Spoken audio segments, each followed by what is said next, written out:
a lot of things about him. So he's currently Mehdy is originally from France. Um, he did his undergrad studies in Toulouse, and then he moved to the UK, to Leicester, where he's currently finishing his PhD on studying AGN variability in a number of X-ray surveys, including X and Newton, and maybe in the future also Chandra. So he's going to be telling us about variability and power aspects of AGN science. Thank you so much for giving this talk. Okay, thanks. Hi, everyone. So today I'm going to present some results and a method that we developed during my PhD with Simon Bow. This work is also part of a collaboration with Daniela Telfuten and Philately at the University of Amsterdam. And without further ado, let's get started. And also, if you don't hear me at some point, just shout out and I will repeat and make everything clear.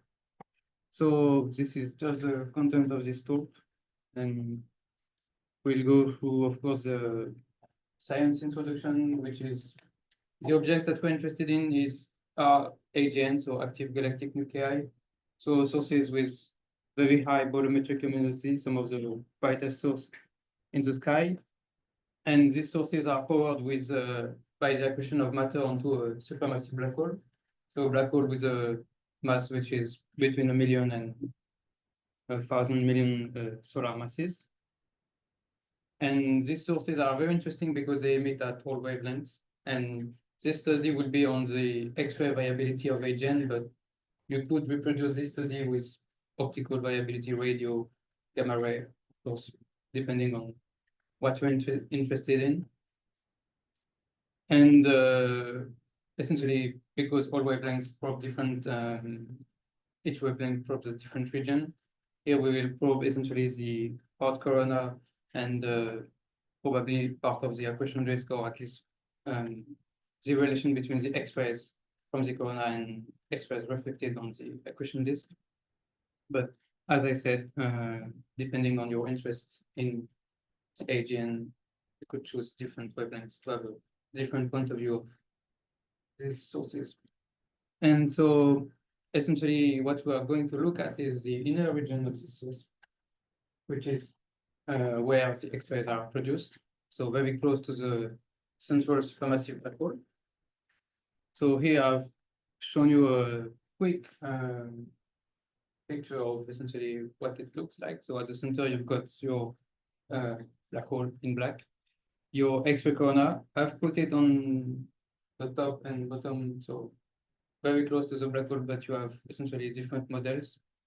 This one is the Lampos model, where your corona is just a point source, but you could have a different geometry and a different location for the corona, and it's still oh wait, there is a can anyone else online not see the presentation? I can see it. I can see it.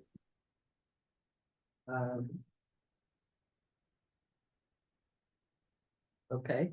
Well, guys, suppose there is some setting that you need to look at. Maybe she has more than one screen and something. Maybe. If you're having trouble, in any case, the slides are online at the URL that I mentioned in the email, and you can, if it's impossible for you to figure out the Zoom settings, you can download the PDF and follow along. And if you could occasionally pause and say which page you're on. Yeah, page, we are currently page slide 4. So essentially the X-ray source is thought to be some kind of a point source, very small compared to the accretion disk, which extends to larger distances. So here I've shown you just a very quick, just rough numbers of size. So 1 RG is essentially the gravitational radius, and it depends on mass. And the accretion disk extends to larger radii, with each radii having a different emission. And so the assumption, or at least focus on this work will be on unobserved AGN. So AGN where we hope that we see the central engine with the X-ray from the corona and the accretion disk. So mostly C-flat1 galaxies, so without obscuring clouds or without going through the dusty torus, which is famous for absorbing radiation. And we will work on with soft X-rays, so from 0.3 to 1.5 kV using XMM and Swift data. And because this is a variability study in a sense of timing, our data will be like yours. So flux counts rate as a function of. Can I, so your RG is roughly of order 10⁶ to 10⁹ kilometers. Yeah. And that's the size of the corona that you expect. Well, I won't say it's the size of the corona. I would say it's a very small region close to the black hole. I don't think we have a size for the corona. Okay. I don't even think we have a geometry. We have models, which I mean, would say the corona is just plasma that's sitting there. Yeah. Right? So it has to be at least of the scale height that's determined by Yeah. this RG. Right? Yeah. So it has to be, I mean, I That's- was just trying to figure out what sort of time scales we should expect to see. Yeah, I would say probably, yeah, RG would be nice, but maybe smaller. And essentially here it's on the top, but you could have a corona on the, essentially as lobes here. Yeah. Instead of having your disk starting very close to the black hole. And some people also propose atmosphere, some kind of an atmosphere around the disk. I think it's a sandwich model. So it really depends. This one is, I would say, the standard, but probably wrong. At least people agree that it's incomplete. And so this study won't solve this problem. We won't provide any answer to the geometry, to the long-standing question of the geometry and location. But but you are exploring timescales much smaller than Yeah. this RG. Yeah, so timescales are of the order of a few minutes. Yeah. So Because this already, you know, even at 1 million kilometers, it's. Oh, 1 million kilometers is few seconds, okay. yeah, but it depends on the mass. So of course, if you get to a 10⁸ Yeah. black hole, then it's going to be much slower. And so, speaking of light curves, just a reminder that essentially light curves are just a time series of the flux. So it could be magnitude, it could be flux, it could be luminosity, count rate. In our case, it's going to be just the number of counts per second. And so you can build your light curve by just sampling data. So you're using exposure in optical or radio. In X-rays, what we do is we bin events on the detector. And so that's how we get our light curves. So just counts that are binned in a given time bin, essentially. And of course, it's not Gaussian, it's Poisson. But when we have enough counts, then we can approximate this by saying it's Gaussian. Yeah, just Oh, yeah. so you mentioned like fluxes can be points, and I've asked myself that question multiple times. But I mean, I think like basically all fluxes are integrated because you have to follow basically like the sampling theory. So I mean, once you convert it to digital numbers, you always integrate over at least one bin size. Yeah. No matter what you do. So I think that I think the difference, correct me if I'm wrong, I think the difference between these two is that optical and radio data are acquired over a small exposure time. Yeah. And there's nothing beyond it. So there are sparse samplings of the light curves. and that makes them appear. Whereas X-rays you One can sample. re-bin Yeah. and re-sample. And I guess that's probably the way in X-ray analysis, we essentially work with the event list, so just the recording of each photon at its position and energy, and then we can just change the binning or just change the sensing. Yeah. play with the data. I think it's the way we approach data is different. And so usually there is an uncertainty, some kind of an error bar associated to this. And of course, this error bar doesn't have to be the same for every data point. And that's something that we want to account for in this work, because if we use different studies, different observations, or even different instruments, and we get different uncertainties because the measurement is different. And of course, because it's an observational science, we have gaps, we have irregular sampling, which is sometimes due to constraints, sometimes visibility, or sometimes you have a flare or you have some kind of noise in your observation, so you can't use all of it. And that's something that we want to account for, or at least deal with it in a proper way. And so the light curves, they look like this. So these are 12 different light curves, so put together from XMM Newton. These are essentially light curves from AGN X-ray.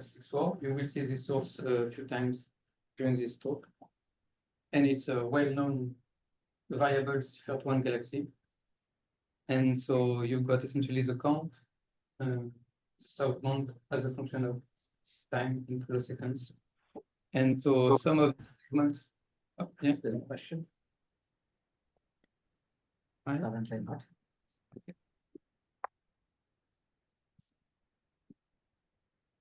So essentially, some of these light curves can be separated by a few hours, but also by a few years. It's just concatenated. So you will see in later slides that where they are located on a calendar year timescale, essentially. But what's essentially obvious is that variability is random, it's completely stochastic, and it's persistent in all light curves. You don't see a flat light curve, you don't see a change, it's just random. And so, yeah. For the energy range that you're looking at, you said you're looking at 0.3 to 1.5 kV. Is that the low? Is that at the low end of the epsilon Newton sensitivity? Is that the lowest, or does it have sensitivity below 0.3 kV? I think it can go down to 0.2 kV. But the reason I have chosen 0.3 to 1.5 is this is the same as Swift. So Swift got two essentially soft and hard band, 0.3 to 1.5 and 1.5 to 10. And so I just took XMM data from 0.3 to 1.5, 1.5 to 10. So yeah, these are essentially 22 years of data. And so the standard way, so before going into the way we analyze this data, we hope that what we've seen in the light curve is, even though it's random, it must be shaped by the physical or geometrical properties of the system, whatever the system may be, maybe black hole, corona, actually, or black hole, corona, or combination of, or something else, I don't know. But we hope that there is some physics in it, and that we can decipher the physics and extract physics to understand why the variability is random and what's driving the variability, and so all the, say, hot questions, and maybe understand the geometry of the inner region. And so what we've seen is essentially just a realization of an underlying stochastic process. It's random, so we think that there is an underlying stochastic process which is generating what we've seen. And we can assume that this process is stationary. If you split essentially this light curve and compare the statistical properties, you will see that it's not changing that much, at least for this source. Some sources have shown some stationarity, some non-stationarity, sorry. But for this one, we can assume that it's stationary over 22 years. And when we compare our results with previous analysis from previous studies and previous missions, we find the same essentially results as before. So it means that essentially over the time scale of more than 30 years, this source is still showing the same behavior. And So in order to describe the stochastic variability of AGN, we use second order statistics. And the main quantity here is the power spectrum, which is going to describe how your variability is distributed over time scale or over frequency, which is 1 over time scale. And this power spectrum is essentially related to the autocovariance function by just a Fourier transform. So in the next slide, I will show you what's the formal definition of the power spectrum. So this is a definition. Essentially, X is realizations of your stochastic process. And so it's essentially the square integral of the all realizations and average over all realizations. So meaning that if we have access to all realizations of our stochastic process in AGN, and we take the Fourier transform and square it and average over all realizations, and we get the power spectrum. In practice, we have access to only one realization because we can't rewind time and restart everything. What we could do is essentially split our light curve and say that these are different realizations and average it. This has been done and it's working pretty well because we've checked that stationarity is working. Essentially, we have stationarity for these sources. And so in practice, we have essentially an estimator for this quantity, which is called the periodogram, and is related to the discrete Fourier transform of the data. So X is the time series, so just our light curve. And so this estimator is sadly biased and inconsistent. So when we look at our light curves, sometimes we see that essentially the beginning and the end points are a bit different. And so this means that we have essentially long-term variability on timescale which are longer than the observation. And this is essentially variability which is outside of the observed window, which is here at very low frequencies. And this causes leakage into the power spectrum, or at least into the periodogram, which is an estimator, because it's relying on the discrete Fourier transform, which is a cyclic operator, if one would say. And the other bias is aliasing, so meaning that essentially if we have variability on timescales shorter than what we observed, so on timescales shorter than the bin size, essentially of our light curve, or sampling size, then essentially we have power here, which is essentially added at high frequencies. And so the periodogram, what I call here observed power spectrum, is essentially periodogram, is a bit different than the true power spectrum density that we don't see, but that we'd like to estimate. And so these are biases of the periodogram, which have been essentially studied and dealt with over the past years, using either average periodograms, so just averaging essentially periodogram estimates, or using simulation-based method by essentially simulating all the biases by drawing essentially light curves from a power spectrum and comparing it to what we observe with the observed power spectrum. And so one of the main, let's say, requirements for this method is that you have regular sampling. So all the points in your light curves are evenly spaced in time, which is probably not the case in some observations. So I think, I mean, the way to deal with these things, for example, in signal processing in general, is to use window functions. Yeah, some people use window function. Yeah. It's the way you just mask out the part where you say, like, okay, this is probably the part I'm not interested in. Or...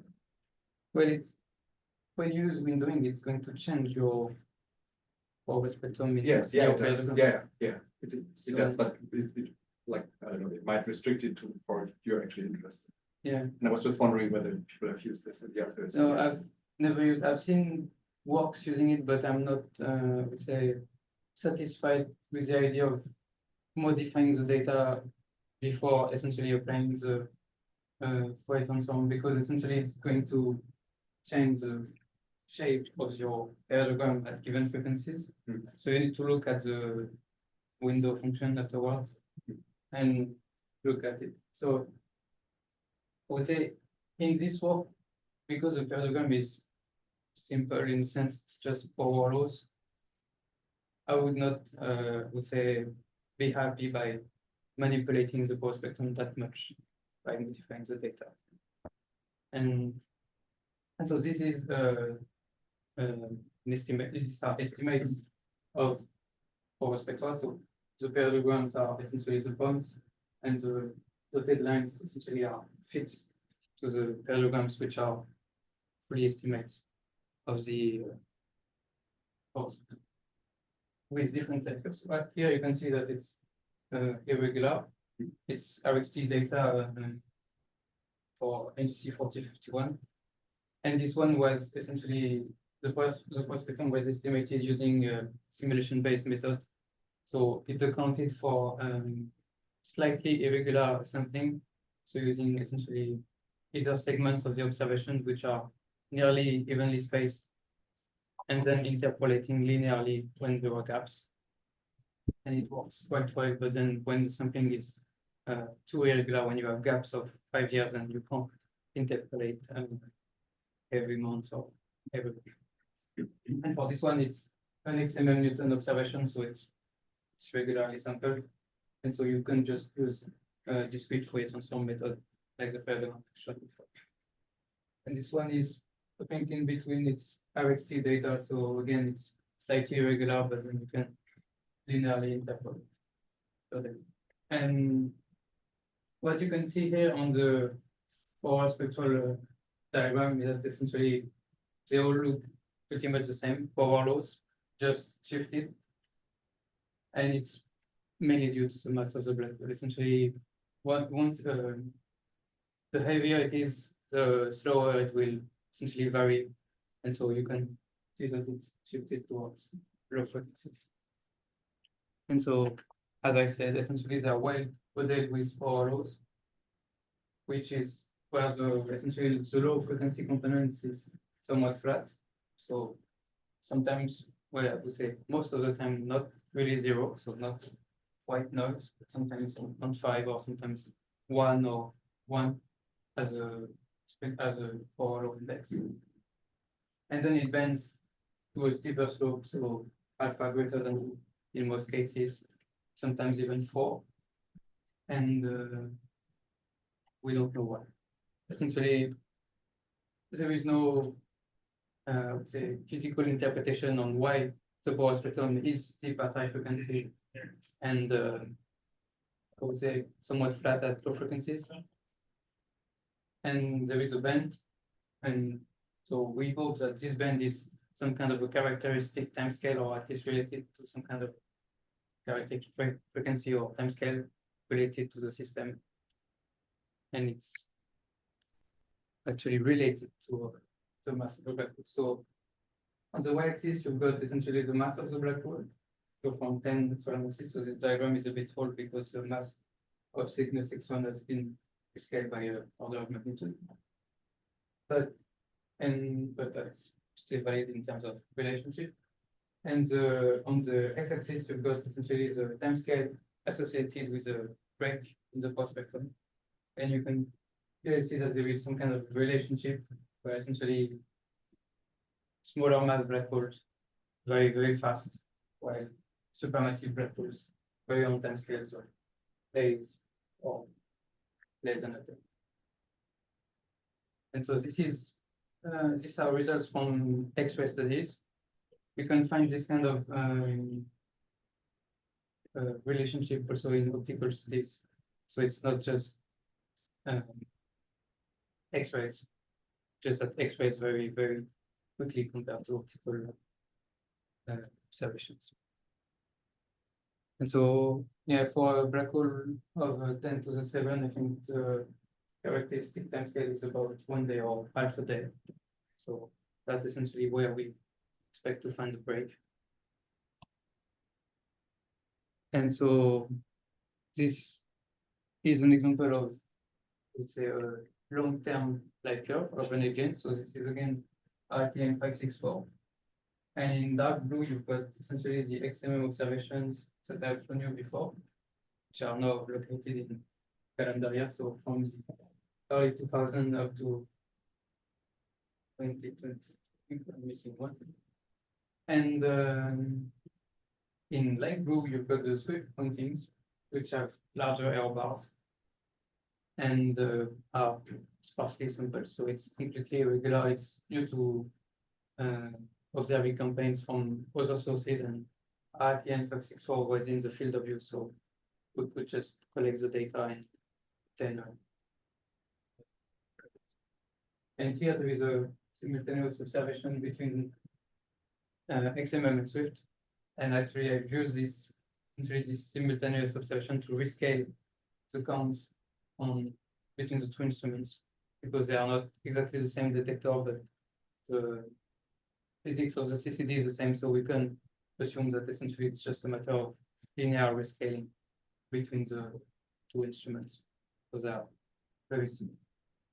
And so clearly you can see that the sampling is irregular with large gaps of sometimes years. And so we cannot use Fourier methods. We cannot use simulation-based methods with interpolations, because we will not be able to interpolate between these large gaps.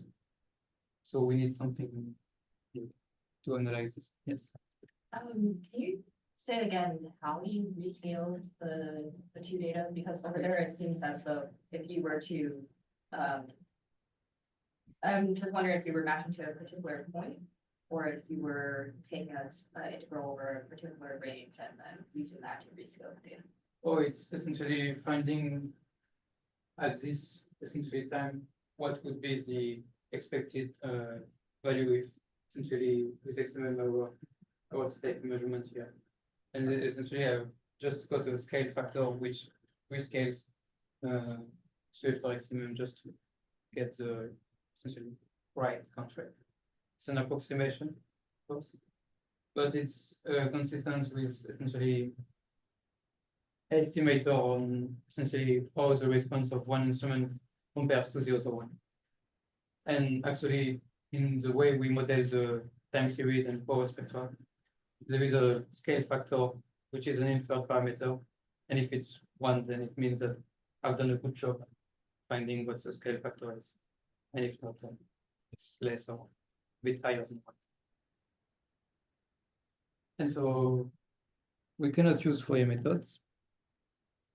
But before going into the method, I want to remind you of the property that I've just said, that the power spectrum and the autocovariance function are Fourier pairs. So meaning that if I work with one, I can still go back to the other one.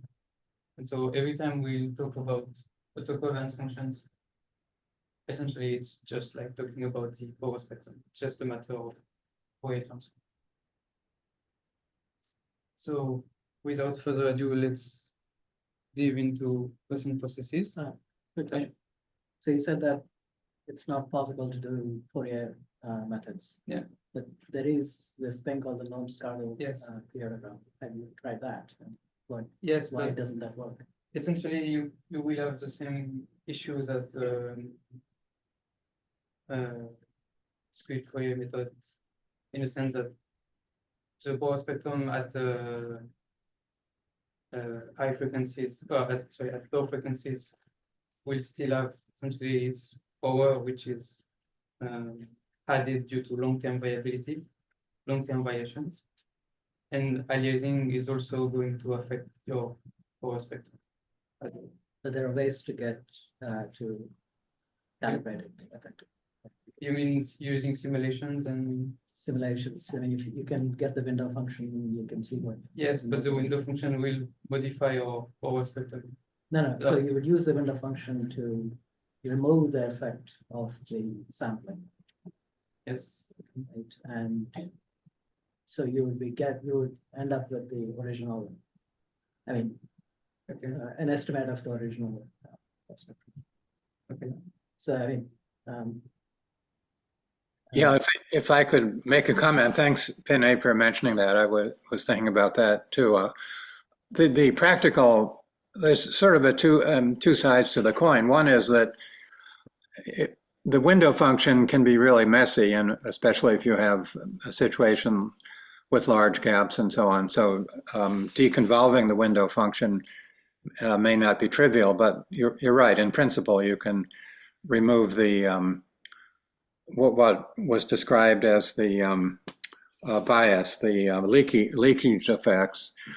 On the other side, the very fact that the sampling is uneven kind of breaks the relationships that give rise to aliasing. So aliasing can be reduced, if not completely eliminated, if the sampling is uneven. So in practice, it's not a completely straightforward thing to use Fourier methods, but in principle, they can be. So anyway, thanks.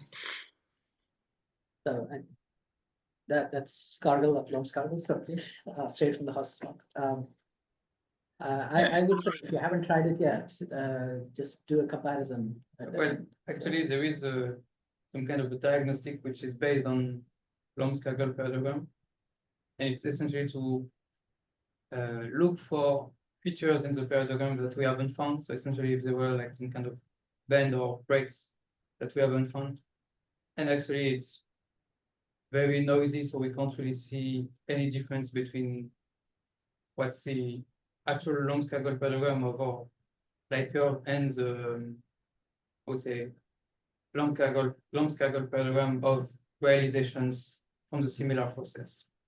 So we don't really see the same things. And so it's, I would say it was uninformative in terms of diagnostics in the Fourier domain. And it's possible that different methods have different powers, and it's possible it doesn't work as well in this case. So, but you say that you're going to, I mean, you have comparisons, you've made comparisons. Yeah, I've got slides afterward. I think this kind of parallelogram is not on the slide, but some other methods are. So this is just a, let's say, reminder or just a very quick introduction on Gaussian processes. It's essentially a way of modeling the stochastic process, assuming that it's Gaussian and using a joint probability distribution, which is Gaussian. And so the Gaussian process, or GP, is described by the mean function and the covariance function, or autocovariance function in the case of time series. And here we'll assume the mean function to be constant. And the autocovariance function essentially is used to populate your covariance matrix in your multivariate Gaussian distribution. And so, of course, I said autocovariance function, so it means that it's related to the power spectrum. So any change in the shape of the power spectrum will reflect a change in the shape of the autocovariance function, because both encode the same things, but one in the Fourier domain and one in the time domain. And so because it's a, I would say, time domain modeling of a stochastic process, we have a well-defined likelihood, simply Gaussian likelihood for our time series Y with measurements errors, so error bars sigma. And we've got mu, the mean of the time series, which is assumed to be essentially the mean count rate, but it can also be the mean of the stochastic process, because we know that we don't observe the full process for, I don't know, thousands of years. We only have access to 10 years or 20 years of data, so we don't really know if we are missing, I would say, the bigger picture. In practice, mu is the mean of the time series, but it would be the mean of the stochastic process. And nu is essentially a way of essentially assessing whether the error bars are properly distributed. So if essentially our error bars are overestimated using the reduction pipeline or this kind of data reductions, and essentially new will be different from one. And this has proven to be very useful in previous analysis of time series, because essentially there were some issues with reducing the data. Yes. Is U a constant or is it different for every? Nu is a constant. Essentially, nothing will change with time. Essentially, we assume stationarity, so these parameters will be essentially the same for all flux values. Anita asks, what is K and I? Oh, K and so I L, is sorry. No, I, capital I. uh, K and I. okay. Oh yeah, K is essentially the covariance matrix that you've populated using your autocovariance function at 2 different time lag, and I is the identity matrix to essentially add on the diagonal of your covariance matrix your noise. This is so we are adding essentially independent and identically distributed noise. But if you know that you have correlated noise in your time series, and you can have a different shape for your matrix, essentially of errors. And I think people in stellar observations and exoplanets have used essentially more complex models than this one. And Sorry, can I interrupt with a question? This new parameter is very interesting. Can I interpret it as, I mean, you say it quantifies how good the measurements are, but it's like just a scale factor. And I think you were saying this, but it accounts for the fact that some people overestimate their errors systematically and some people underestimate their errors systematically. Is that the idea behind this, is accounting for a sort of a personal bias in the way people report errors? Yes, it's essentially the way errors are computed. In the X-rays, I would say it's mostly good, in the sense that we know where the errors are coming from. They are from the Poisson variance, and when you have lots of counts and it's Gaussian, and so we know essentially where sigma is coming from. But from optical or radio studies, sometimes it's well, it's different because the way the data are reduced is different. So yes, no, that strikes me as a very, very neat idea. And I guess you're going to show us how that works out. Do you determine new from the data, or is it something you have to specify? Yeah, it's from the data. It's essentially in the likelihood, so it's a parameter of essentially the model. It's not an interesting parameter. It's more like a nuisance parameter, but we have to account for it because we don't know whether we can trust or whether there is a systematic in the error. Thanks. Hi, would also Mehdy. say- I have a related question actually. Oh, So, John.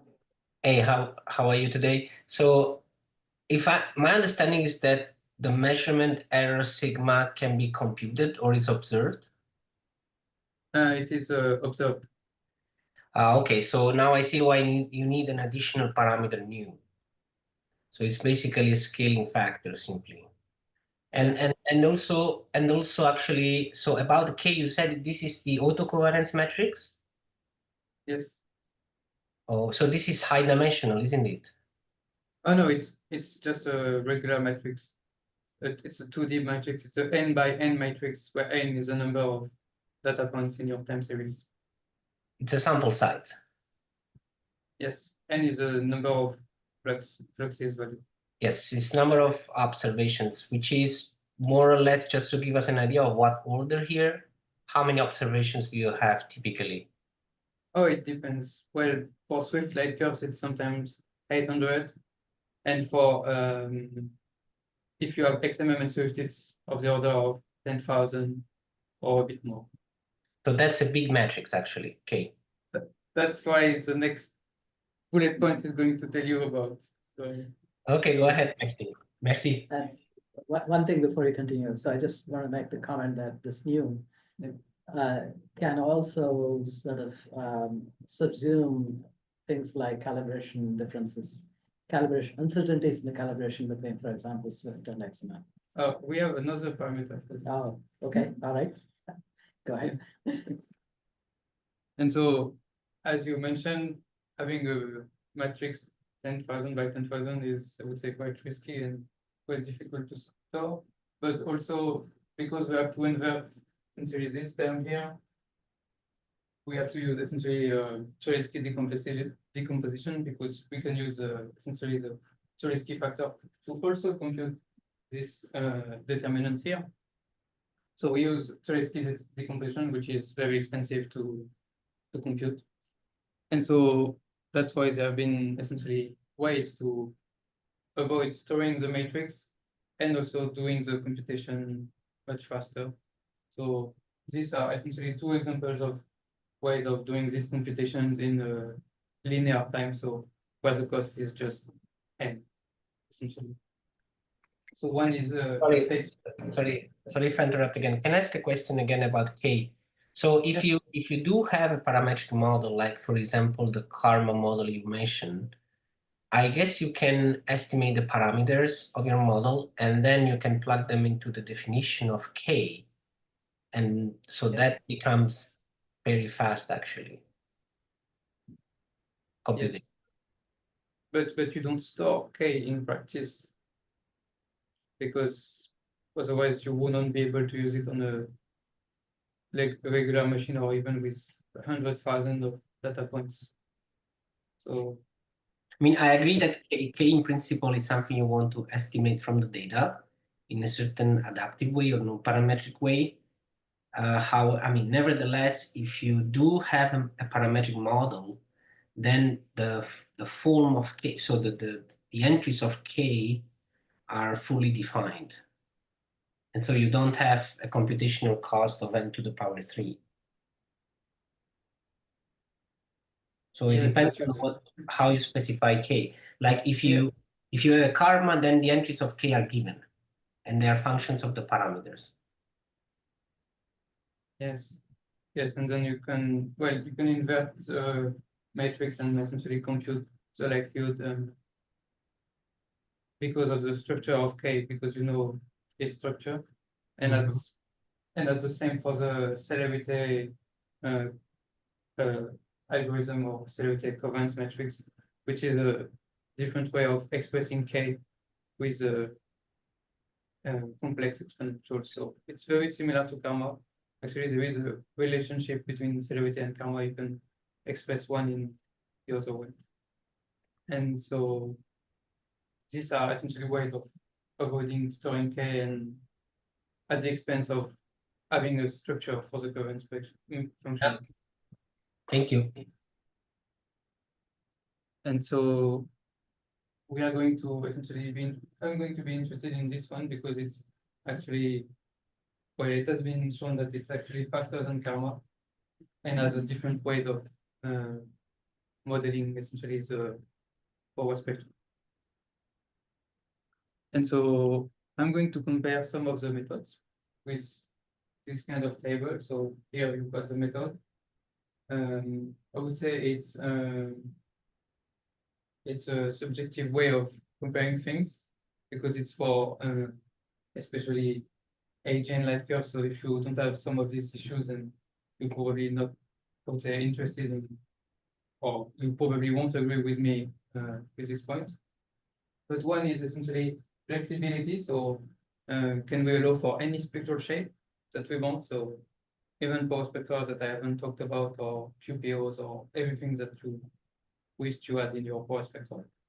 Expressiveness, which is essentially the number of parameters. So if you have like 5 parameters, which you essentially can interpret quickly, so essentially slopes, as I showed you in your power spectrum, so low frequency slope, high frequency slope, bands, these kind of things. Is it simple to express? So is it like 55 parameters that you don't really know, or they are entangled, or something which is very complex and probably hard to so probably the likelihood can be hard to compute. Speed, of course. Irregular sampling, can this method deal with irregular sampling and heteroscedasticity? Can we account for error bars, or even sometimes just can the error bars be different with this method? So Excuse me, can I ask why you say flexibility is not applicable? The periodogram can represent an arbitrary spectrum, so to speak. That's why it's not applicable, because essentially it's already working with the data. So what you get out of your periodogram is points that you can essentially, so points in your power spectrum in space that you can fit. So you don't have any, I would say, the flexibility is, I would say, is not in the freedom. You could have plus if you wished. I just thought that essentially it's the best way of. Are you using flexibility as maybe parameterizability of the? Yeah, maybe parameterizability is a good way of saying, because So- essentially it's non-parametric, so whatever model you want to fit, whether it's physical or just mathematical, then. But usually flexibility in statistical learning refers to how much adaptive the method is. And I mean, the periodogram is a non-parametric estimator, so it's the most adaptive one. Yeah. So a flexible estimator is the periodogram. A very say rigid estimator is a parametric estimator with say one parameter. So I'm not sure it makes sense that NA over there. Okay, yeah, maybe we could have fully flexible, like it's non-parametric, so we can fit whatever we want. Yeah. With it. And Yeah. so then, Sorry, I don't want to hold things up, but I would argue for a few more plus signs at the end of the periodogram row, but that's, I mean, irregular sampling and variable errors can be incorporated into periodograms. But anyway, go ahead. I don't want to interrupt. so the other method is essentially PSRS, which is the simulation-based method for periodograms. So essentially, as I told you before, interpolating linearly between gaps. So this one is essentially, as I said, flexibility plus. So then in the end, we would have like 4 pluses here for the standard parallelogram, because this one you have to assume a model for the power spectrum, and then draw realizations and compute the parallelogram and compare it to the one of the data. So it's flexible in the sense that you can use any model, but if you haven't thought of one model, then you're of course going to miss it from your analysis.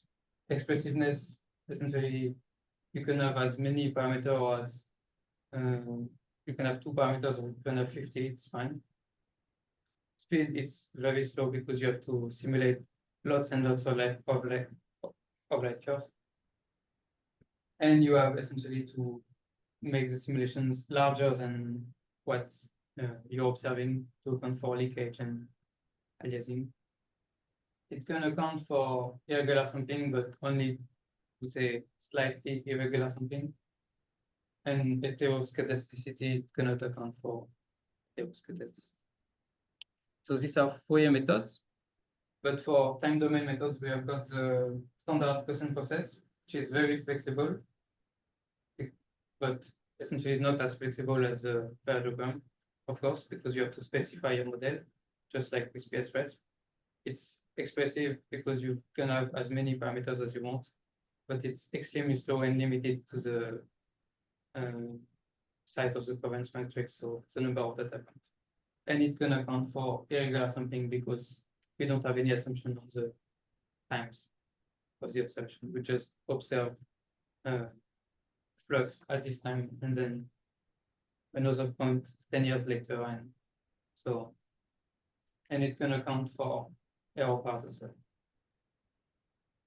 Karma, which is essentially very flexible. Again, it's parametric.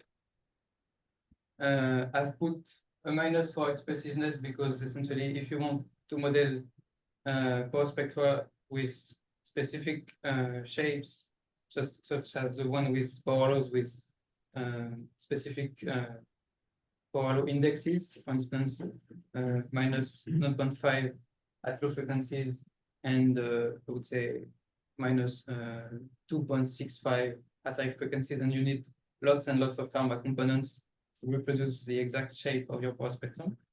So you may need 20 a karma process of order 20 to reproduce exactly this kind of spectral shape. Speed, it's obviously faster than the standard parallelogram, standard Gaussian process, and of course, like all time domain methods, it can account for irregular sampling and error bars. And so the last two are essentially the same. So this one is celerity, which is similar to karma in the sense that you can have orders, or at least a sum of components. Again, it's not as expressive as you want in terms of modeling, because you have to add essentially 20 components with each 4 parameters. So you can have lots and lots of parameters just to reproduce a simple bending power law, for instance. And speed, it's fast. I should have maybe a star here, because from essentially this work, it's in practice faster than karma by an order of magnitude. And the other methods are, like the other categories are, again, validated. And so the last method is the one that we've developed. It's not as flexible as karma or as celerity or as a standard Gaussian process, but it allows for essentially a modeling of the broadband power spectrum with power laws and essentially with a few parameters of your power law. So instead of having 40 parameters that you have to constrain at the same time, you just have to constrain the parameters of your input model, and that's it. And so, and because it relies on celerity, it's faster, so it doesn't need to, we don't need to store the covariance matrix, and so we are not limited to a few thousands of points. And we can use CPUs. And so, introducing the method. So it's based on GPs. So it essentially inherits all the properties that we've seen before. It uses the celerity algorithm for fast likelihood calculation. And yeah, and so the main idea is to essentially approximate this kind of models where you've got the amplitude of your power spectrum, the low frequency slope alpha 1, which can be any number between 0 and 1. And so we want to estimate this number. We've got the band and the high frequency slope alpha 2, which can be between 2 and 6. So it's not just 2, 4, or 6, or as you could find with celerity or karma processes, where your high frequency power spectrum is constrained by the order of your method. Is there a reason why you can't have alpha 2 equal to alpha 1? Oh, we could, but then in the end there is no bend at all. It's just so you want that inequality only for to enforce the band. We could enforce the band, but essentially, if there is no band, we will see that essentially the band is pushed to low frequencies. So in the observed range, there is no band. So even with this kind of constraint, you can clearly see that essentially alpha 1 is pushed towards the upper limits, and essentially this is essentially the, I would say, description of the model, but the priors and the parameters are essentially 0, alpha 1, alpha 2, and then 6. So we could have essentially alpha 1 being like alpha 2 to allow for observations where we don't have any bend in the power spectrum. And so the way we approximate it is we use basis functions. So essentially, we are summing basis functions from a minimum frequency up to a maximum frequency. And these basis functions look like this. So they are essentially power laws in the Fourier domain. In the time domains are essentially trigonometric functions with exponential decays. And so the approximation is just a linear sum of basis functions with an amplitude here.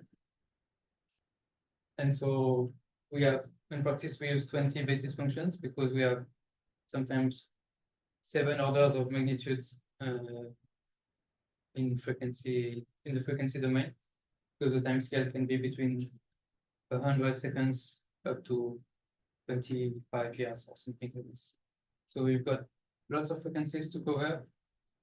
So we use 20 wide broad basis functions, which are geometrically spaced. And as I said before, because working with the power spectrum is the same as working with the autocovariance function, the autocovariance function can just be written as like this. You just take the Fourier transform of this term. And so you might ask, how can we find these coefficients here? Because that's essentially the main point of the approximation. The fj's are given by the essentially the way we locate the centroid of the basis functions. And the answer is with a simple constraint saying that at characteristic frequencies, we want our approximation to be essentially the same as our model. And so essentially we've got essentially just a linear system of equations which can be represented as this matrix. And this matrix is very small. It's only 20 by 20, so it's very easy to invert and not expensive compared to 1,000 or tens of thousands matrix to invert. So that's what it's doing. In practice, looks like this. So in blue, you've got essentially your model for one bending power spectrum. In orange, you've got the same, well, another model with 2 bends, this one. And the basis functions are essentially these dotted lines here. And the approximation is, you can't really see it, but it's essentially the dot dashed black line here. And there is no difference essentially between the approximated power spectrum and the input model. And so essentially we can easily reproduce our input model for a given range, a different given grid of parameters. And actually we check before doing any inference that the approximation holds for the essentially the set of priors that were given for the single bending or double bending for our model, because if it fails, then we can't use it essentially. And so this is all the approximation is done, and then you can use essentially the basis function, so the covariance function, the autocovariance functions, in the likelihood calculation with the celerity algorithm, and get essentially a likelihood, and essentially do a Gaussian process regression on irregular time series with a, let's say, flexible but still constrained power spectral model with arbitrary slopes and bends, with only the parameter, and the parameters of the power spectrum are only the parameters of the power law model. And so in practice, we have a very few number of parameters. So slopes here, bends, if you have essentially 2 bends and you have this bends, and you have parameters for the time series, so variance of the process, which is essentially the amplitude of the autocovariance function, or the integral of the power spectrum. It's easier to work with the autocovariance function because it's just a scaling factor for all the terms. Nu, that we've discussed before, the mean of the time series, and essentially C is an offset for the log normal time series. So I haven't told you about this, but X-ray light curves are essentially log normal distributed, or at least they look very non-Gaussian sometimes. So what we've decided is to take the log of the time series and see is an offset to say if this log normal is shifted. In practice, you could use another transformation, so not just a log, but a box-Cox transformation if you find that the log normal model is not right. If this is, I would say, some kind of an observation model, or at least a way of making the data Gaussian before doing the Gaussian process regression, because it's one of the assumptions of GPs. And gamma is essentially an intercalibration factor between the two time series, just to make sure that we've properly rescaled Swift OS, and it should be 1. And so the priors are essentially uniform on the low frequency slope, on the intermediate slope or the high frequency slope. When you have only one band, then it's from alpha 1 to alpha max, where the maximum slope is essentially determined by the basis functions. So if your basis function goes as steep as f to the minus 4, then you can't model power spectra steeper than f to the minus 4. Alpha max is 4. And if your basis function decays as f to the minus 6, then your steepest slope is minus 6. And then the band frequency can be between the start and stop frequencies, which are beyond the observation frequencies. So essentially, if you don't have any bands, then this parameter will be pushed to the lowest frequency, and we'll just see essentially a power with no band in your power spectral posteriors. Oh, we are on slide 20. I don't know if people, sorry, went from 4 to 20. And so to check that all of this approach is sound, we've put everything together and simulated lots and lots of time series with random gaps, random but still sensible power spectral parameters. So using these priors, we simulated lots and lots of time series. And so this one is an example of nearly 2 years observation. It's a fake data with gaps. So these points are essentially the observations, simulated observation with simulated noise as well. And we've tried essentially to recover the input power spectra for all of these simulations. And this is essentially the blue line here, and the confidence intervals are reconstructed like curves. So simulations form essentially the posterior process that we get. And it's, of course, here it's very uncertain because we don't have any data, but very close to the data, it's working quite well. And this graph here shows the residuals, what is the distribution of the residuals for essentially when you compare your simulated data to the best estimations of the reconstructed light curve. And you can see that essentially the residuals are essentially white Gaussian noise, which is what we've had in the input of the time series. And this is a diagnostics for the time domain. So the autocorrelation of the residuals. So here the lag is not time lags like the one in the residuals, but as a function of indices. So it's this point here, which is very sketchy. But this is a way of essentially assessing that the fit is good, or at least that we've properly reconstructed our process, properly recovered our parameters. And so in the time domain at least, but in the Fourier domain, it looks like this, where you've got essentially your reconstructed power spectrum. So these are essentially quantiles of the power spectral parameters, which essentially provided posterior power spectral estimates. And this is a way also of checking that the approximation still holds in the posterior distribution.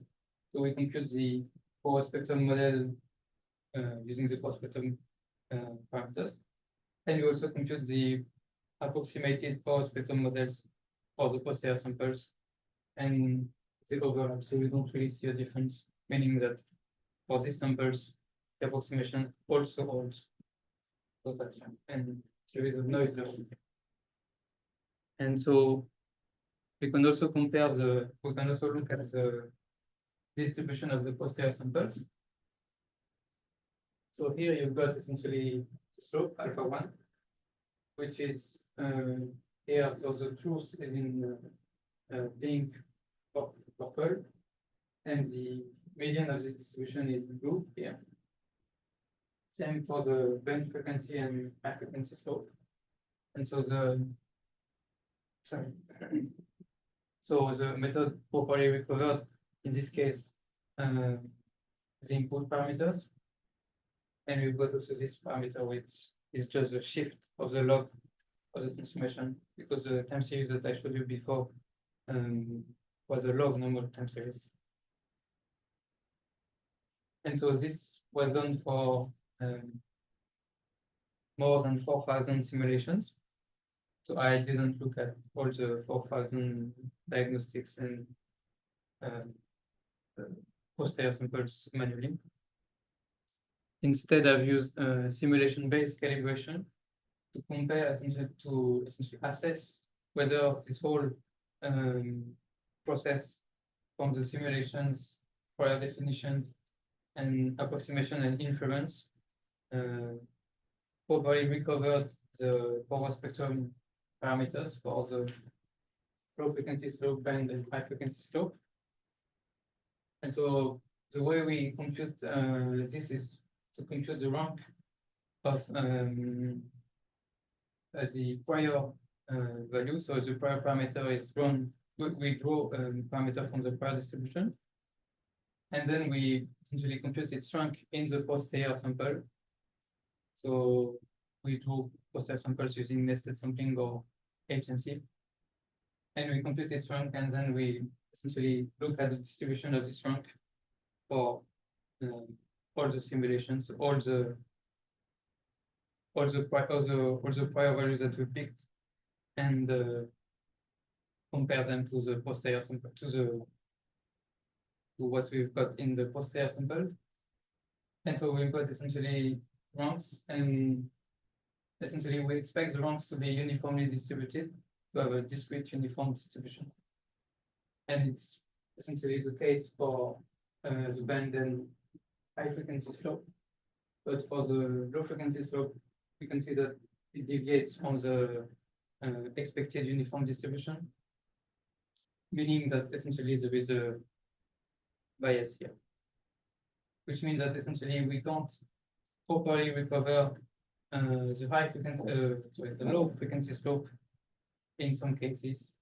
And it's actually the case where essentially the band frequency is at the lowest or very close to the lowest frequency. So where we got essentially or very long timescale variations, then we can't really recover the low frequency slope because it's on a very narrow and very, I would say, a very narrow frequency window. So where we have essentially our longest timescales and little information on what's beyond the. Yeah, can you just explain again the definition of this rank quantity? Okay, so the rank is essentially you pick a value from your posterior value, prior distribution. You simulate your process, so like curve. You infer your power spectrum parameters to get the posterior sample, posterior distribution, and your rank is essentially where in your posterior sample, when you order them, where would the prior be in this sample? When you order. So you order your posterior sample for this parameter, and then you find the index, the location in this sample. Where would you add this the prior that you picked first? And essentially, you expect it to be uniformly distributed It's on the paper. There is a proof. And if it's uniformly distributed, then essentially your whole workflow is consistent. There's a question from Aneta and Margosia. Yeah. What is the difference between DRW superposition and this approach? And to be specific, we are wondering about the comparison with the superposition of DRW processes as developed in Kelly et al. 2011. I don't understand the questions, how they So- explain what they're asking.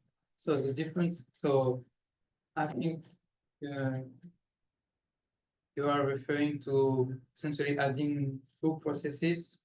So No, essentially sorry. now- So I mean, we have this superposition of the OU processes, which is, karma or one or, many. So it's not just one or two, but it's like linear superposition of those, which allowed for some flexibility in the modeling of this power spectral slope.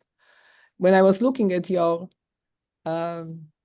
illustration of the power spectrum with two breaks, or this one, right? So this is kind of the one on the left is very similar to what we were looking at. And depending on the combination of these components, you can get this upper slope being more flat, like on the right side, or steeper.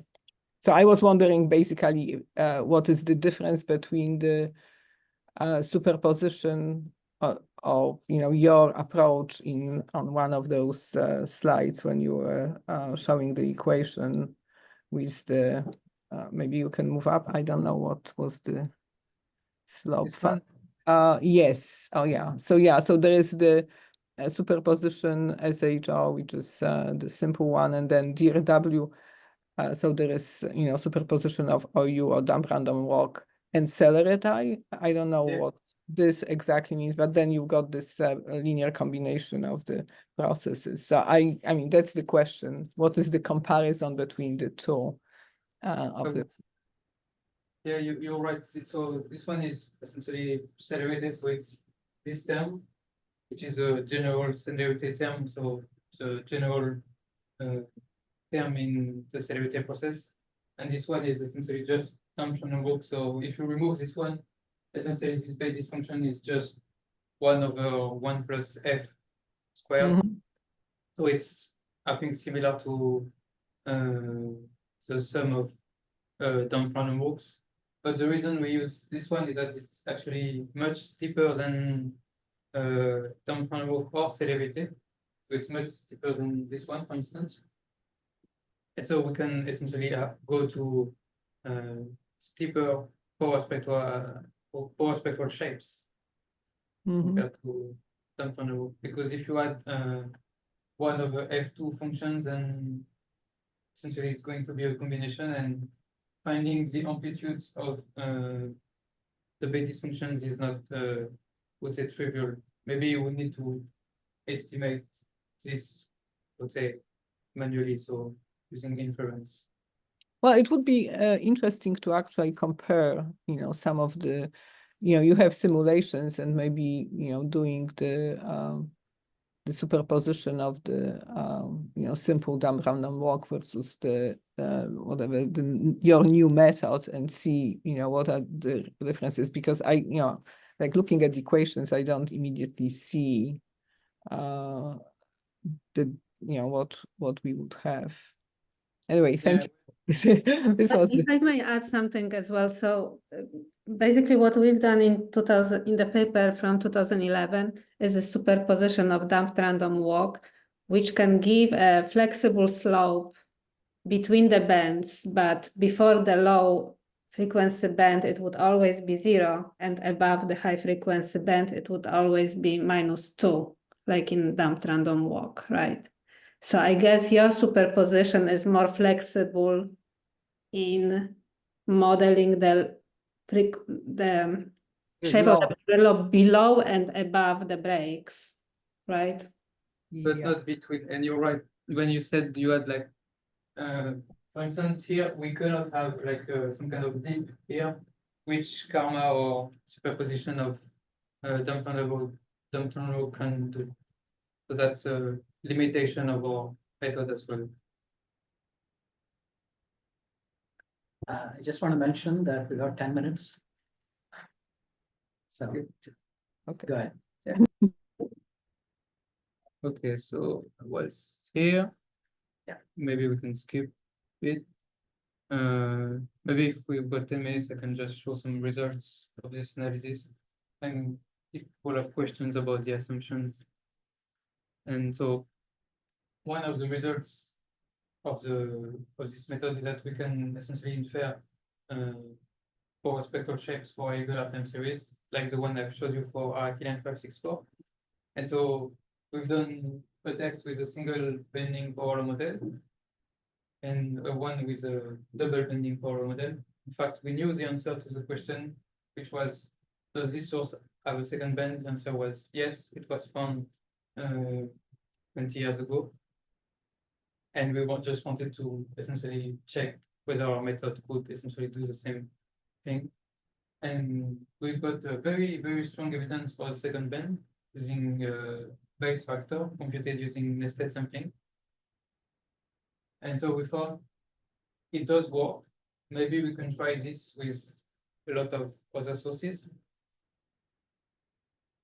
And so, oh yeah, this is just a recap of essentially the method. So it was tested using simulations.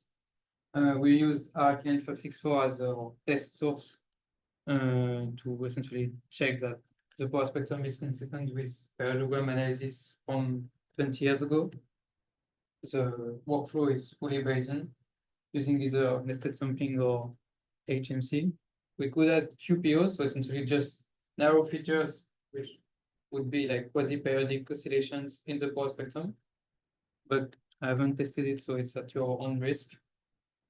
And it's implemented in July libraries that I wrote here on. So JL, and also soon in Stingray, it's a timing library for mostly used in X-rays. And so I've used a sample of 56 type 1 AGN, so unobserved AGN, with masses ranging from 10 to the 6 to 10 to the 8 solar mass. The masses come from the literature, so from papers, which can range from reverberation mapping campaigns to scaling relations down to X-ray variability. And I've used archival data from XMM and Swift. So all my light curves looks like the one I've showed you before. So lots of gaps and some intense segments of nearly continuous data with XMM using soft X-rays. And the light curves are bin to 150 seconds. That's what I've used to have enough counts in each bin to consider the data to be Gaussian for the Gaussian process regression. And so what I've done is essentially estimated the power spectrum with a single band for all of these sources. Actually, here you don't have 56 sources because some of them have 2 bands. So here are only the one with 1 band. And on the y-axis, you've got essentially the time scale associated with the band. And on the x-axis, the mass of the black hole. And you can clearly see that there is a relationship between the break time scale and the black hole mass. You've got some outliers here and there, but it's essentially the same relation that I showed you before from the 2004 paper by Ian McCarthy. I haven't added Cygnus X1 here, but it should be somewhere around here. The stellar mass black hole in our galaxy. And so I've also tried to essentially fit this relationship, so find the let's say physical quantities to relate to the band time scale, because the band time scale is just the power law model is just an empirical model. It's just looking at the parallelogram, and we see that it's power law. It has a power law like shape with band. So maybe we can relate it to the mass and also to the bolometric luminosity. which is thought to be a proxy for the mass accretion rate, or at least it was nearly 20 years ago. And so if we don't use any error, so if we ignore all the uncertainties that we have on the mass, so from mass campaigns and also uncertainties that we derive from the posterior distribution on the break, then we find that A is 1 in this relationship, and B is 0, and C is just a scatter in this relationship. So there is no dependence on the mass accretion rate. And this is consistent with essentially this analysis, which also adds the same assumption. And if we account for the error bars, then A is essentially close to 1.5, B is not 0 anymore. And this is consistent with this paper. So essentially, we've got essentially similar results, but still, I would say, conflicting results depending on the method you use. So I would stick probably with the one where we account for all the error bars and all the assumptions, given that the masses really depends on the estimation of the masses really depends on the essentially the method you use. And I would say I would probably trust my estimates of the bend time scale and the error bars, of course, but every method comes with, let's say, its drawbacks.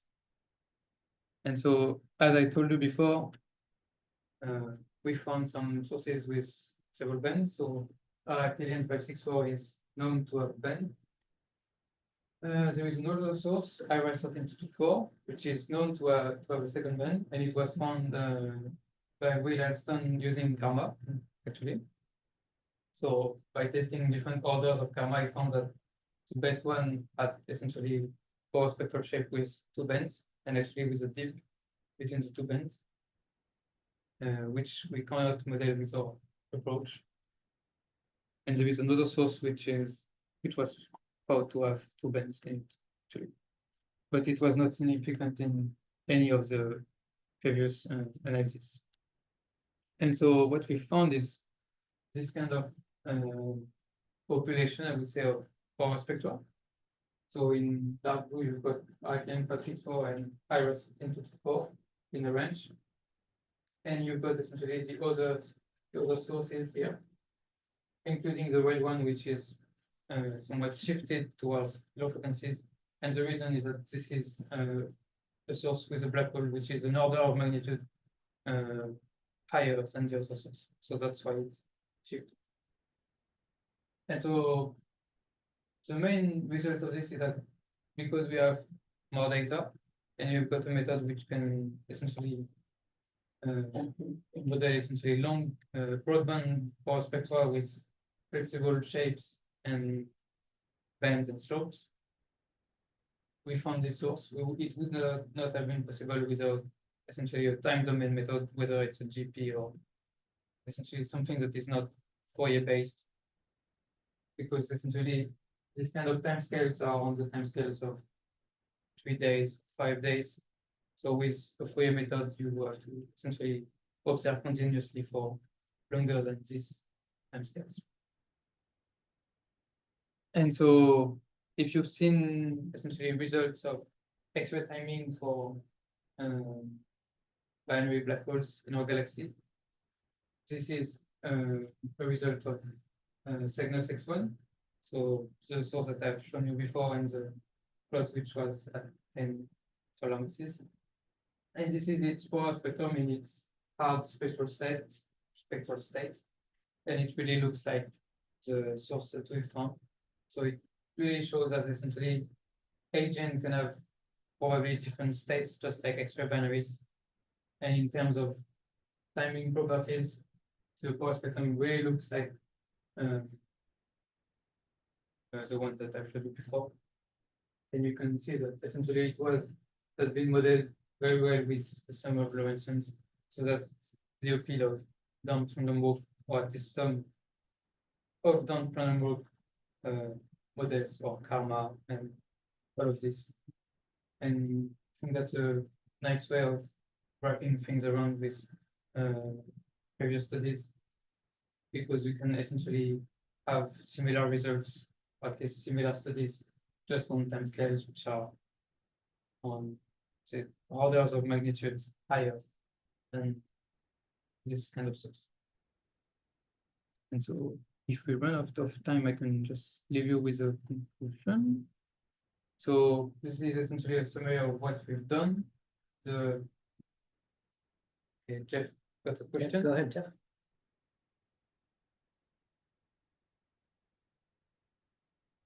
Jeff, go ahead. Yeah, thanks for this very nice talk. One sort of big issue is to what extent your assumptions about the shape of the power spectrum build in finding that shape, so to speak. A self-fulfilling prophecy is a way of saying it. I was going to ask about QPOs, and your bullet about that sort of answered the question when you said use at your own risk or something. I've seen a lot of papers where Gaussian process methods are used to find QPOs, and they're somewhat suspicious in my opinion, and I keep thinking that maybe built into the method is a propensity to find QPOs when they're not there. But more generally, even in the context of power laws, of course, there's lots of good evidence that all AGNs have power spectra, but still, aren't you building that assumption into your analysis? So I guess my question is, do you have a way of assessing to what extent you have built in the solution to your method and sort of get a estimate of how significant a detection is in the broader context of not knowing at all what the spectrum is going to be like ahead of time and not prejudging the spectrum. And one last footnote on that is your slide about Cygnus X1 was a good example. That's obviously not a simple power law.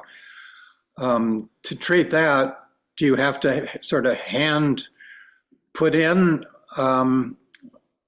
features of the power spectrum like you did for the double, the breaks in the power law power spectrum, or would that automatically come out of your analysis?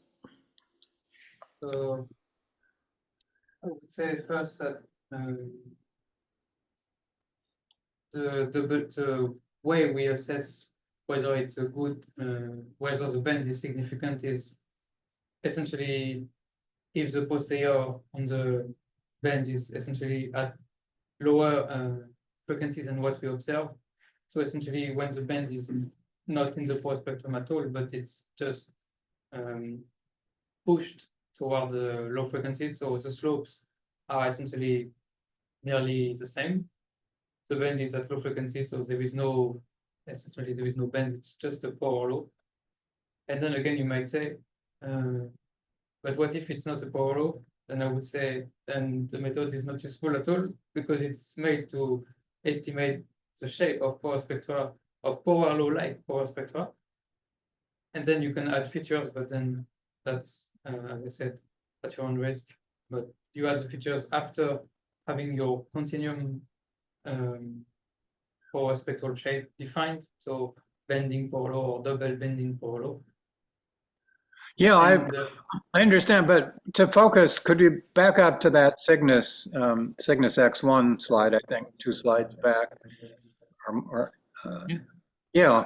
So this is not your analysis, right? This is from an older paper, but have you analyzed this data, and do you get a spectrum like this? And in other words, this is outside of the your basis, so to speak. You've sort of imposed a basis of power laws with perhaps a break, but this is not that simple. Could you? And sorry, if I'm not being clear, but what do you get when you analyze a data set like this one? I haven't analyzed this one, but as you said, it's outside of our basis. So what I would expect is essentially something like this, and then where you expect your essentially kind of deep and then this kind of narrow features, everything will be smoothed out and it will just be flat, or at least it will be just a flat bend, just like you saw in the models. Because we cannot allow, well, we can't allow for this kind of, say, complex structures, because it's not a Borrow anymore, it's just a sum of, like, in here, sum of Lorentzians.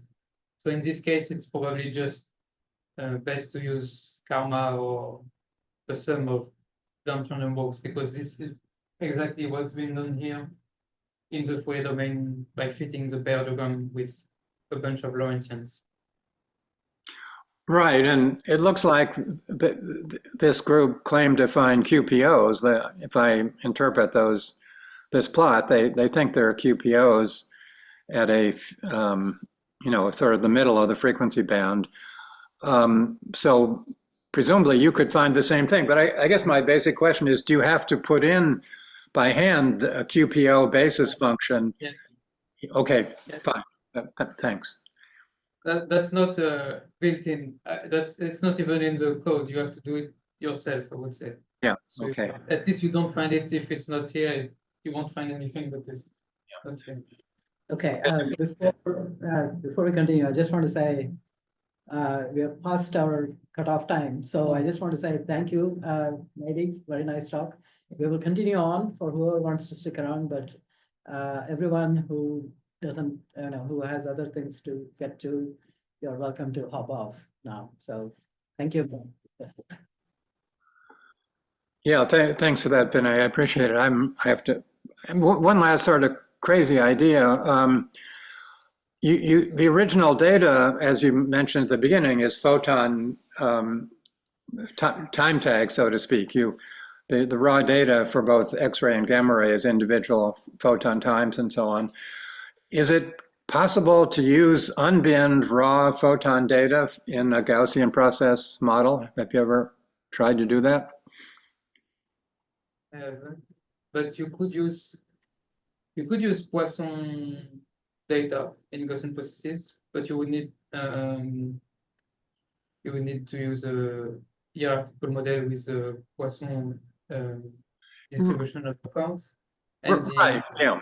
But that would be binning the data, I guess, and then using a Poisson distribution instead of a normal distribution. But what I have in mind is even more fundamental.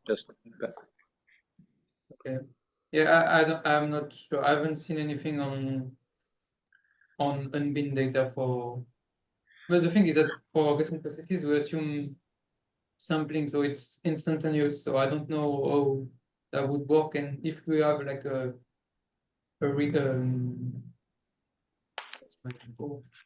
Well, I mean, in principle, it could be straightforward. The time tags are just delta functions at given times, so it's like arbitrarily sampled time series data, which is what Gaussian processes regression is kind of meant to handle. So just put delta functions at each photon time. Maybe the computation explodes exponentially or something, and you can't do it. But I'm just wondering if that's possible, because I think that might be really useful in some X-ray and gamma ray applications. Variance matrix gets huge, right? I mean, it's like then you have like the number of events times the number of events. Yes, but and also in terms of amplitudes of variability, because it's just going to be deltas. Essentially, I don't know if this would work. I have no idea. Right. Yeah, you might have to modify. I mean, you can do schemes like instead of a unit delta function, you can have the amplitude be equal to the local 1 over the local interval between photons, which is sort of an estimate of the local photon density, so to speak. And so there are games you can play with unbinned methods for analysis tools like this, but I've never seen anybody try to do it, and I just wondered if there's some fundamental problem if you try it.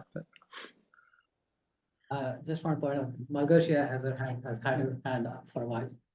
So Malgosia. Yes, so I have a few follow-up questions. So, for example, if you were to apply your method to this data of Cygnus X1, do you have some sort of measure of goodness of fit, which would tell you that the fit is not good? So we've got the diagnostics that I've showed you in the time domain, so with the residuals and the autocovariance function of the residuals. In the Fourier domain, I've tried to find, or at least I've found some diagnostics for essentially finding whether the Fourier spectrum model is right or not. So either it's missing some features, so just like the dip here, like is it, if we know that we are missing it from the model and from the basis functions. And so it's based on Lom's-Kaggle parallelogram of the data and comparing it to the Lom's-Kaggle parallelogram of realizations of the process using the best fit model. And sadly, it's not informative at all. I don't see any difference between the two. So I would say that if we are missing some, I would say, feature like this one or QPOs like this one, then we are just missing them, and that's it.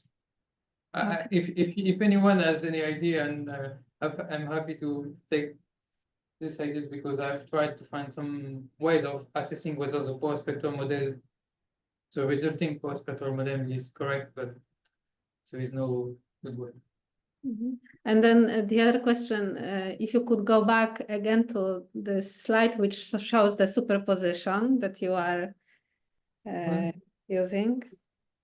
Oh, the Yeah, approximation. like the defining slide that shows the superposition of the processes. And I just wanted to understand the flexibility of the model. So on the right-hand plot where you have the power spectrum with two bands, what is the range of slopes that you can reproduce below the low band and above the high frequency band? Okay, so this one essentially it's so we start with a low frequency slope between 0 and 1.2, 1.5, and then this slope here is essentially anything higher or equal than the slope here. So essentially, when there are no bands, when there are no second band, essentially this will be the same. We'll have the same slope, and we'll just reproduce this one. And this one is essentially steeper than this one or equal. So we could have essentially bands which would disappear when the slopes are equal, and essentially the second band would be just less. So this highest frequency, so the band, the section of the power spectral density above the frequency of the high frequency band, is it steeper than damped random walk? Can it be? Yes. Yeah, because the basis functions are steeper than 2, so either 4 or 6. And actually, this one is as steep as the basis function, but it can be like 4.5, 5.5, and then at very high frequency, so at least 2 orders of magnitude higher than the maximum frequency, then it becomes as steep as the basis functions. So essentially, in your observed range, your power spectrum is as steep as you've asked with the alpha 1 to it. Okay, so I understand now. So this is the main difference with your method and the model we used, which was the superposition of damped random walk, because in our method we had the flexibility for the intermediate part of the spectrum between the breaks. Yeah. But the lowest and highest part of the PSD, the slopes were fixed at 0 and -2, basically, as it is for the damped random walk. Yeah. Would you agree Yeah, that this is the main difference? Yeah, you're right. And that's why essentially, if you look at our model on frequencies much larger, then you will essentially find the same constraint that you had, which is flat at low frequencies, but and fixed. Okay, we got to stop. Okay. Sorry, I took a long time. Where are you exactly? Where is sitting? Yeah, I'm at the CFA. Nagosia, you could, I'm going to stop. He's sitting on the third floor.